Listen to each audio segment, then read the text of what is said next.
I'd like to introduce and yield time to 4 minutes to one of the true leaders of our conference from California, Representative LaMalfa.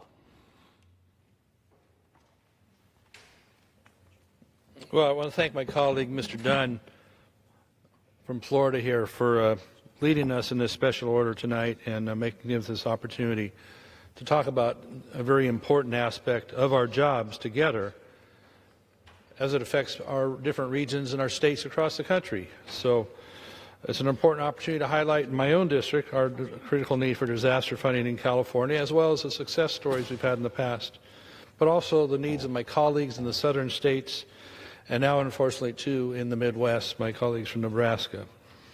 Unfortunately, it appears that we will head into a 2-week recess now without the Senate doing their half of the job in this Congress and sending a relief package to the House that's so desperately needed. A real shame. This comes after the Senate Democrats rejected the latest attempts by Republicans to reach a compromise. It highlights one common trend I've seen so far in this Congress, that Democrats aren't interested in good faith negotiations with Republicans. They say all or nothing, take it or leave it. Now, we got two different houses. One has a majority of one, and the other has a majority of the other. We're going to have to come together a lot if we're going to get anything done in this Congress. What we have right now is no way to govern. Disasters take a substantial toll on many areas of the country. In my own district, in the last 2 years, for example, 2 years ago was the spillway disaster at Oroville, on the Oroville Dam. Now, with 2 years of good work, that spillway now is back functioning once again, rebuilt with a heck of a lot of money and a lot of people coordinating to get it done quickly. We just saw the last few days 25,000 CFS of water is coming over that spillway in order that the lake can be regulated safely and accurately for flood control, as well as storing water that we need through the year. Unfortunately, that isn't the last disaster in Northern California. We had 2 more on top of that. Near Redding, California, what's known as the Car Fire, a fire NATO they labeled it, doing so much devastation on the west side there. And then ultimately in November, 2 days after the election in Paradise, California, we've all heard about that. A whole town basically has disappeared in that fire, in that conflagration, destroying, again, thousands of homes and buildings and dozens of people lost in that.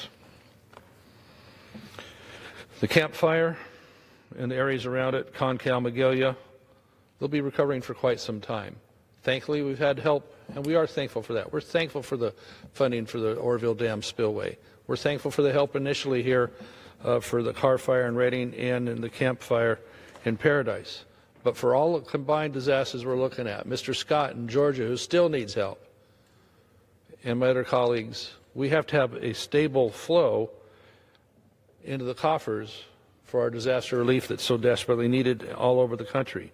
Why isn't the Senate doing its job? With all that's happened in our home state of California, why is the junior senator of California more worried about 2 years ahead of the election, spending all the time in the other 49 states campaigning, instead of showing up to vote on the relief measure when the Senate considered it last week and the House passed a version of it back in December? It appears that senator had more important things to do. I hope Californians will remember that for a lot of reasons. The Camp Fire in Paradise was the deadliest and most destructive wildfire in California history, the deadliest in our country for over 100 years. It's time for the Senate Democrats to quit fooling around with political games, get this disaster assistance in place, not just for me, but for all my colleagues around the country who have people they're responsible for and need to get the work done. We've done our job in the House. D.C. must do its job overall, the Senate included. Thank you for the time. Thank you, Madam Speaker. I want to thank Representative LaMalfa for his sincere words and his seasoned judgment and insights.